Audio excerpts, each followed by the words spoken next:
ورنہ جاہلوں کی نماز کیسی ہوتی ہے آپ کو معلوم ہے نا؟ سنانا وہ ہمارا ایک واقعہ. ایک مرتبہ دریا کے کنارے، ندی کے کنارے کچھ لوگ مچھلی پکڑ رہے تھے، سب جاہل تھے.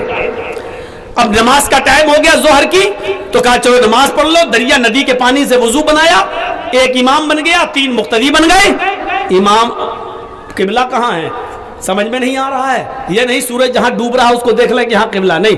کہا اچھا یہ ندی ہے اسی کو قبلہ مان لو، اسی کی طرف منہ کر کے نماز پڑھنے لگے. امام صاحب بھی جاہل، مقتدی بھی جاہل. امام صاحب نے ندی کی طرف منہ کیا، اللہ اکبر. اب ظہر میں زور سے تو پڑھا نہیں جاتا، لیکن وہ زور سے پڑھنے لگے. امام صاحب میں جاہل ہے.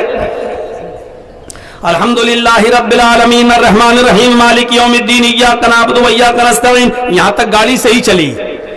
اب جیسے ہی پہنچے اہدنا الصراط المستقیم پر، پڑھ ہی رہے تھے کہ ندی سے ایک مچھلی اچھلی اور پھر اندر گھس گئی. جمپ لگایا، اندر کود گئی. امام صاحب کی نظر مچھلی پہ پڑ گئی. ایسے دیکھا اہدنا الصراط در دریا کھڑبڑ چیز، وہیں سے بہک گئے. ارے دریا میں کون سی چیز کھڑبڑا رہی ہے؟ پیچھے جو 3 مقتدی تھے ان میں سے ایک جو دائیں طرف کھڑا تھا کہتا ہے امام صاحب چپ، نماز میں بولا نہیں جاتا. اور دیکھو خود بول رہا ہے، ارے امام صاحب نماز میں بولا نہیں جاتا. اب دوسرا جو بیچ میں کھڑا تھا اس کو کوہنی مار کے کہتا ہے چپ تو کیوں بول رہا ہے، چپ تو کیوں بول رہا ہے. تیسرا جو لاسٹ میں کھڑا تھا کہتا اللہ تیرا لاکھ لاکھ شکر کہ میں نہیں بولا. اور چاروں بول دیے، چاروں. یہ ہوتا ہے جاہل کو امام بنانے کا نتیجہ.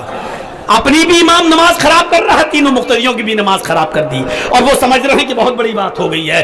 تو اب جاہلوں کو جب امام بناؤ گے تو یہی صورتحال ہوگی. میرے بھائیوں پڑھا لکھا امام لائیے جو مسئلے مسائل جانتا ہو، آپ کو صحیح طریقے سے نماز بھی پڑھا سکے اور آپ کے سماج میں اٹھنے والے مسائل کا جواب بھی دے سکے.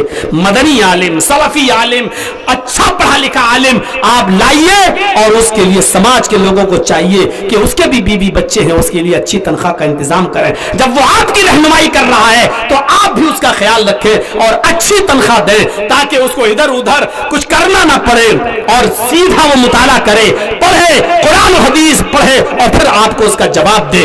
تو میرے بھائیوں اللہ کے رسول سراپا رحمت بن کر آئے تھے. اس رحمت کا فائدہ ہمیں اور آپ کو اٹھانا چاہیے. اللہ کے نبی کی رحمت تھی، دیکھا کیسی رحمت.